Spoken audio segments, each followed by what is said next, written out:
Hi everybody, what's up and welcome back to my channel. If you're new here, my name is Blessing, and if you've already been here, greetings. How is everyone doing since the last upload? Is everyone okay? Well, I'm hoping everyone is okay. I've personally been unwell for the last 6 days, and I took sick leave from work so I could recuperate and be able to bounce back like I never left. But also, sickness really pins you down. And when you think of all the things that you want to achieve and you want to do, but you're unable because your body does not cooperate, you worry a little bit. And I'm excited to go back to work because, by the way, my work empowers me, but also my work is a source of income, which enables me to take care of myself, fend for myself, be able to pay my bills, and pay my rent. So, have you found yourself in a position where you are contemplating moving out of your current house and you want to move and start renting, but you do not know where to start? You know your friends are doing it, everyone is renting, it sounds exciting. I know it does, but you have no idea where to start. I made this video just for you. So sit down and relax. This is story time. So today I'm here to help you stay away from the mistakes that I made when trying to look for a house and start renting. So I have a few tips for you and I'll keep sharing as you enjoy this video. Tip number 1, have your priorities right. And by priorities, I mean you want to know what you're looking for, you want to know the location, you want to make sure that the place you want to rent is relatively close to your workplace. You want to know it's in a reasonable distance from the things that you do either regularly or frequently.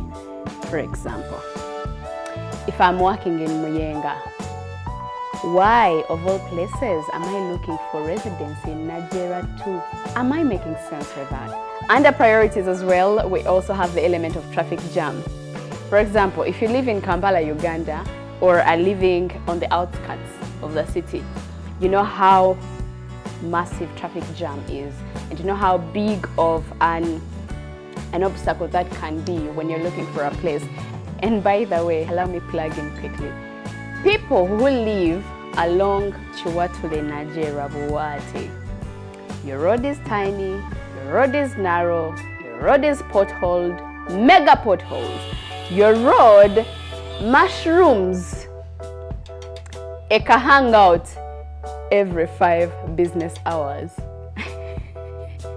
Your road is dusty. Your road. I'm yet to find a road in Kampala or the outskirts that rivals the Chiwatule Nigeria road.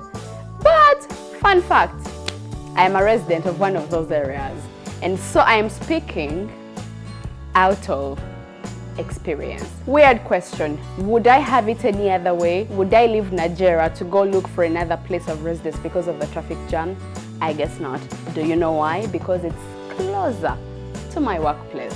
Now for me, once I put that in mind and the place was relatively affordable, I just told myself I will find a way around the traffic jam. But you see, priorities, they differ from person to person. And also nowadays, before you go house hunting, we have the help of GPS and Google Maps. And when you go house hunting and you finally zeroed on an area that you like, you could do a quick search and the app will be able to tell you how heavy the traffic is. It also gives you alerts on when traffic is going to be heavy, etc. So you don't really have to hustle. In the end, all these things enable you make an informed decision that at the end of it all, when you decide to settle for a place, it's because you have made up your mind after looking and weighing the pros and the cons. Once you have location figured out and your priorities for why you're looking for a place to live, then you're good to go. Then you'll have to consider point number 2. We have all these real estate apps and brokers online who can help you find a house if you don't really have the time to go house hunting. But always make sure you go and check out a house you like in person. Once you've seen the photos and you like the place, please do ensure that you go with your broker or whoever showed you the house and check it out in person, because photos can be very deceitful and they're not really a clear representation of what it is in reality. While you go to do that with your broker, please allow me to interest you in the element of the happening, the occurrence of scams. Bafede. So, this is how Bafede work. A broker takes you around house to house until you find one that you like. One that you think is worth the amount of money you're willing to spend. And normally how it works in Uganda is you pay either 3 or 4 months of rent in advance before your tenancy. And on top of that, you pay security fee, which is usually the same amount of your monthly rent. I don't know if that makes sense. So you go and do that, you like the house, you think it's worth it, and you pay the money. And a week later, once you have finally put yourself together and are ready to move into your new home, friend, you go back to your new home to do final checks and cleaning, you find a totally different broker, you find a different landlord, and you might also find a landlord's son. So you introduce yourself and say you made a payment for the house about a week ago. And they tell you, oh no, wait a minute. You're not the person that we think you are, because 2 weeks ago or 3 weeks ago before you, there was another person that paid for this house. There's an occupant. This house is not empty. It's not open to new tenants because it's occupied. And friend, it's at that moment that you realize that you have been scammed. So please, if you're a first timer, beware. Actually, this is not even for first timers. You could have spent years and years and years renting, and this still happens to you. Like the saying goes, Kampala sibizimbe. And if you're new to this country, if you're new to Uganda and you're looking for accommodation in Kampala and you want to rent a house or an apartment, I think you should pay attention. So I think it's important, or it's high time that as tenants we try to do say background checks, but also ask for papers, ask for national ID, try to go to your SB and look if these people are really registered and are legitimate as they say or purport to be, then that should reflect. Avoid being scammed. 1 million shillings, 600 shillings, whatever it is, as long as someone has not worked for that money, I think for me, it's worth it. So let's move on to another point, which is budgeting. Budgeting is very important. But also under budgeting, we have a proper plan on when you will pay your rent. So normally, what I have done and has worked for me, I always try to plan ahead and clear my rent a few days before the due date. And also the other thing that has worked for me is paying at least two months ahead. I plan, I work hard at it, because rent is constant. It's a constant in your life. The only way out of it is either going back to your parents or building your own house. There is no shortcut. You will have to pay rent unless you go and seek refuge at your friends. So it's not like something you'll evade or be like, this month I won't pay. A budget, a plan, and a schedule would come in handy. So whether you're a first timer or not, or you've been doing it and you just think it's stressing you, budget for it. At the start of the year, budget for it. And if it requires you to work twice as much, you looked for that house, remember? Of all the options you were presented with, which were cheaper, you went with that house. So here we are. So you know how I said that rent is a constant. Once you decide to start renting, you're expected to part with money at least every month. And you see, the thing with money is you might start off with money, but as days go by, years go by, months roll by, you might not be in position to clear your rent as swift as you were doing in the past. Which is why I think it is very important to strike a rapport with your landlord from the get-go. Because in cases where one day you run short of money, God forbid, but that's the nature of life, I think it somehow saves you the stress and the trouble when you walk to your landlord and say, look here, man, I've been your tenant for about a year and I've paid my rent consistently without fail.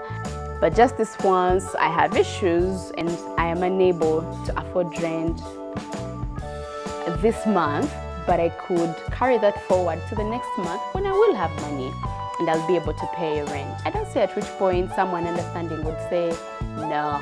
However, it's also important to note that there are landlords who you'll interact with, and from the get-go, you know that this is a difficult person. Yes, you're looking for a house, you love the house, you love everything about it, but if you weigh and realize that this person is difficult and they could make your life difficult as a tenant, I'm telling you, none of us really goes out to rent a place where you want to live for 2 months and then shift to another. No, this is not migration. What was migration? What we're always looking for is we're looking for a place we can call home. One where you are looking forward to go. And for a specific period of time just until you're ready to leave. Not one where you're smoked out of the house. You're forced to leave because your landlord is unbearable. Also, landlords, if you're watching this video, I don't care who you are, if you know you're a landlord and you have tenants, you built those houses to make money out of. But for you, you're the same landlord whose houses people ran out of after 2 months of existence. Do you really think it's the tenants with a problem? Do you really think it's the houses with a problem? All of a sudden there's someone haunting them in the night. I think the problem might be you. And all I'm saying is just check yourself. Maybe those houses might really make you a fortune in the future just by change of attitude. Just think about that, will ya? People get into the habit of reading the rental agreements or contracts. If you rented in the past before, you might know that repairs and maintenance costs are some of the little things that cause people to fall out, tenants to fall out with their landlords or vice versa. And it's important that you know where you stand on that, because you have to agree with your landlord that repairs are on them. If you were not the cause, you could agree with your landlord that in cases of repairs where the landlord has delayed and it's rather urgent, you can take care of the maintenance and repair costs and then present the landlord with a receipt and then have your money reimbursed or compensated.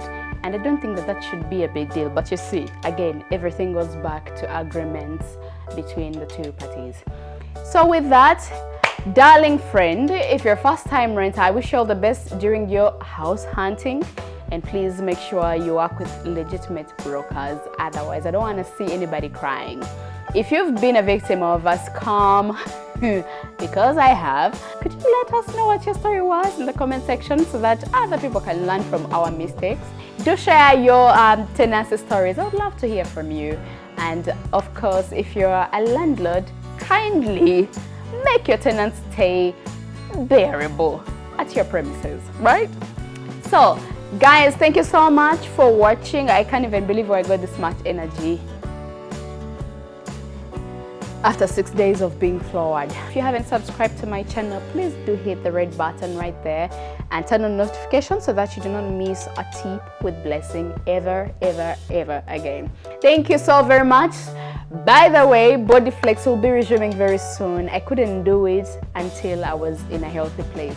So once I get my energy back, I'll draw up another plan and we will get back into working out and keep a fit life. Thank you so very much. May God bless you and see you another day. Thank you for watching.